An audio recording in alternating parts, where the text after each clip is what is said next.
Hi hello welcome to my YouTube channel. Today topic என்ன பார்க்க போனால் ஏழை தாயின் மகன், அம்மாவுக்கும் பையனுக்கும் உள்ள ஸ்டோரி தான் பார்க்க போகிறோம். வாங்க வீடியோக்குள்ளே போகலாம். அதுக்கு முன்னாடி ஒரு ஆன்லைன் அப்ளிகேஷன் பற்றி நம்ம பார்க்கலாம் வாங்க.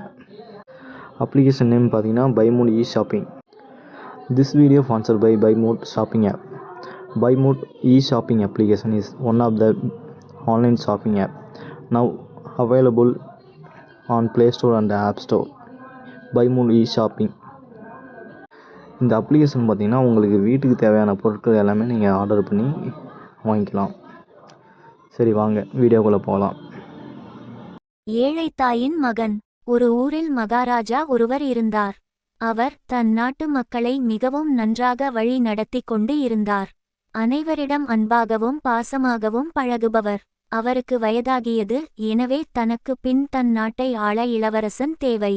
அவருக்கு மகன் இல்லாததால் அவர் தன் நாட்டில் உள்ள ஏதாவது ஒரு இளைஞனை தன்னுடைய நாட்டுக்கு இளவரசனாக தேர்ந்தெடுக்க முடிவு செய்தார்.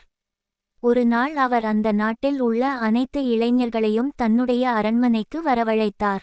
அவர்களிடம் சொன்னார், எனக்கு வயதாகி கொண்டே இருக்கிறது. எனக்கு பின் என் நாட்டை ஆள எனக்கு மகன் இல்லாததால் நான் உங்களில் ஒருவனை தான் இந்த நாட்டிற்கு இளவரசனாக தேர்ந்தெடுக்கப் போகிறேன் என்றார்.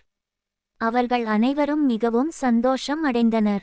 அப்போது மகாராஜா அவர்கள் ஒவ்வொருவருக்கும் ஒரு விதையை கொடுத்து கொண்டு சொன்னார், இந்த விதையை யார் பெரிய செடியாக முளைக்க வைத்து ஒரு மாதத்திற்குள் கொண்டு வரப்போகிறீர்களோ அவர்கள் தான் என் நாட்டை ஆளும் இளவரசன் ஆவார் என்றார். அப்போது அங்கு வந்த இளைஞர்கள் அனைவரும் ஒவ்வொரு விதையை பெற்றுக்கொண்டு தங்கள் வீட்டிற்கு திரும்பினார். ஒரு மாதம் கழிந்தது. அனைவரும் பெரிய பெரிய செடிகளாக அரண்மனைக்கு கொண்டு வந்தனர். ஆனால் ஒரு ஏழை தாயின் மகன் தன்னுடைய வீட்டிலிருந்து தன் தாயிடம் சொன்னான், அம்மா, ஒரு மாதம் ஆகிவிட்டதே, இந்த விதை இன்னும் கொஞ்சம் கூட முளைக்கவில்லை. நான் எப்படி இதை அரண்மனைக்கு எடுத்து செல்வேன் என்று கேட்டார்.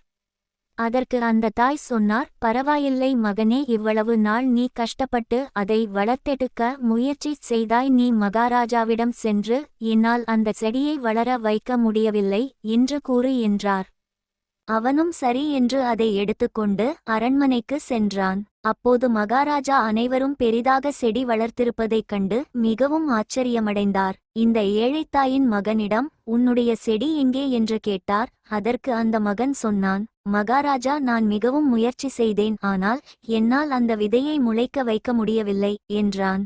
அப்போது அந்த மகாராஜா சந்தோஷமாக சொன்னார், நீதான் என்னுடைய நாட்டை ஆளப்போகும் இளவரசன் என்றார். இதை கேட்ட மற்ற இளைஞர்கள் அனைவரும், அவன் விதையை முளைக்க வைக்கவே இல்லை. நாங்கள் இவ்வளவு பெரிதாக இந்த செடியை வளர்த்துள்ளோம், ஆனால் நீங்கள் அவனை இந்த நாட்டின் இளவரசன் என்று கூறுகிறீர்களே என்று கேட்டனர். அதற்கு அந்த மகாராஜா சொன்னார், இவன்தான் உண்மையும் நேர்மையும் உள்ளவனாக இருக்கிறான். நான் உங்கள் அனைவருக்கும் கொடுத்த விதை வேக வைத்த விதை. அந்த விதை முளைக்கவே முளைக்காது. ஆனால் நீங்கள் எல்லோரும் வேறு செடிகளை இங்கே கொண்டு வந்து போய் கூறியிருக்கிறீர்கள். ஆனால் இவன்தான் உண்மையை கூறியுள்ளான். எனவே இவன்தான் இந்த நாட்டை ஆளப்போகும் இளவரசன் என்று அவனுக்கு இளவரசன் பட்டம் கொடுத்தார்.